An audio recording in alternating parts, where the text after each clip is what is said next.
Some environmental groups claim that logging compromises the future of forests and the survival of species living there. In the context of its research program on Canadian forests, the Montreal Economic Institute visited an outfitter to see how activities related to wildlife and logging can coexist. J'ai acheté ça, moi, en 1984, ça fait déjà 30 ans. Tout ce qui est encadré ici, comme ça, c'est toute ma pourvoirie. J'ai 87 km². Ici, dans ce secteur-là, ça a été bûché il y a 30 ans. Puis il y a 2 ans, ça a été bûché ici. Et puis l'année passée, ça a été bûché dans ce secteur-là. Les industriels forestiers ont un droit de coupe sur les territoires. Les pourvoiries, eux autres, ils ont un droit exclusif de chasse, pêche et piégeage. Donc, à première vue, ça peut être des activités qui sont contradictoires, mais il y a moyen de te faire des travaux, des coupes qui vont être bénéfiques pour tous les intervenants, et le pourvoyeur et l'industrie, pour une question de rentabilité économique pour tout le monde. Donc, c'est d'essayer de réconcilier les deux activités puis que tout le monde trouve la meilleure partie là-dedans.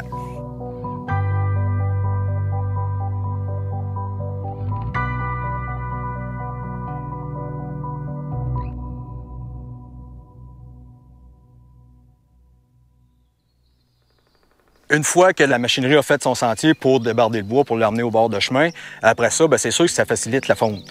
Pour 2 raisons. Un orignal, il aime quand c'est moindrement dégagé, mais il aime quand c'est dégagé, mais pas trop. Il veut tout le temps être en sécurité. Un orignal, il n'ira pas 600 mètres dans une coupe pour aller manger.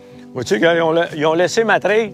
Ils ont laissé ma trail sans y toucher. Ils ont bouché chaque côté, puis ils ont laissé comme du bois, pour faire comme... Il a son abri, puis il sort la tête, il y a la nourriture qui est en train de pousser. Puis quand on a une coupe qui est fraîche comme celle-ci, la coupe va être vraiment intéressante pour l'orignal pour une période à peu près 10 à 15 ans.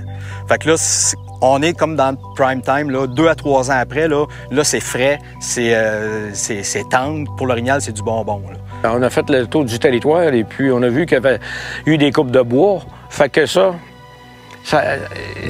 pousse, ça donne de la nourriture, fait que ça fait garder mon orignal ici. C'est pour ça que les gens, les chasseurs, là, ils aiment ça venir ici. Parce que j'ai la forêt à peau. Comprends-tu? L'orignal, là, il passe pas rien que chez nous, il passe pas, il vit au monde sur le territoire, puis il reste ici.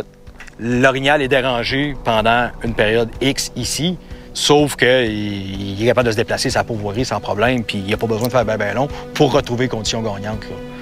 D'où l'avantage des chantiers qu'il y a eu ici. La mosaïque que ça crée, c'est le portrait qu'on a. Le chasseur expérimenté, lui, il va voir le potentiel. Il va savoir que dans 2-3 ans, ça va être le hotspot va être ici. Il ne sera plus là-bas. Tu vois que l'orignal passe souvent ici. Là, vois-tu, c'est tout pisté ici. Hein? C'est tout pisté. Hein? Surtout ici, c'est piloté, là, regarde. C'est son chemin, ça qui prend. C'est pour ça que je te dis, là, dans le bois, quand ils font une lisière dans le bois, l'orignal, il aime bien mieux passer ici que passer là. Comprends-tu? Il passe dans le clair. Pour ça qu'il y a des traces de même. Ici, regarde, vois-tu, ça, c'est un petit. Il n'est pas gros, ici, là. Regarde, vois-tu, des petites traces, là. Puis ça, c'est frais, ça. Il a mouillé, il y a 2 jours. Fait qu'il a passé un veau avec sa main, là, ici, là.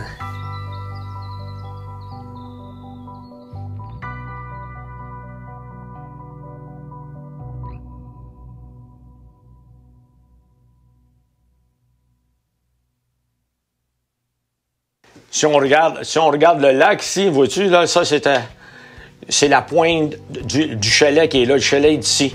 Fait que ça, c'était bûché en 84, pas mal à blanc, comme on l'appelle. Mais vous allez voir la différence en 30 ans, là, aujourd'hui, là, ben, ça paraît plus. C'est vraiment forêt. Quand je filmais en avion, là, tout ce secteur-là, c'était tout bûché. Mais là, à cette heure, ça paraît plus. La plantation, ça, tu regardes la grosseur. Ça ici, c'est ta vierge, ça, là, complètement. Là, ça fait 30 ans. Vois-tu comment ça a poussé, là?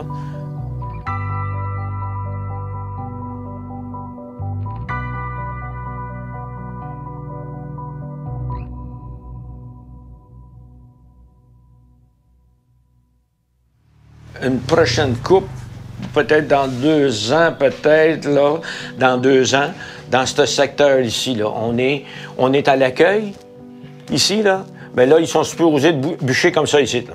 Quand ils vont commencer à couper, premièrement, ils sont avisés que pendant ma chasse à l'orignal, il n'y a aucune activité qui se passe sur la pourvoirie en fait de coupe de bois.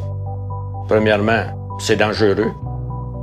Puis en plus, mais les gens qui louent un territoire ne veulent pas avoir de personnes sur le territoire qui vont couper. Fait qu'automatiquement, ils vont sortir toute leur machinerie, puis là, ils vont revenir après la chasse, venir travailler. Fait que c'est toujours dans cette optique-là, quand on travaille avec les compagnies, qu'on travaille avec le ministère, qu'on s'en va. C'est toujours que l'industrie forestière ramasse son bois, fasse des profits, que ça y aille bien, puis c'est un moteur économique important pour le Québec, mais pas au détriment des autres utilisateurs, puis en maintenant de dire faut que tout le monde fasse de l'argent, que tout le monde soit heureux là-dedans. La forêt, il y a plusieurs qui vivent avec ça, là, faire le papier puis tout le kit.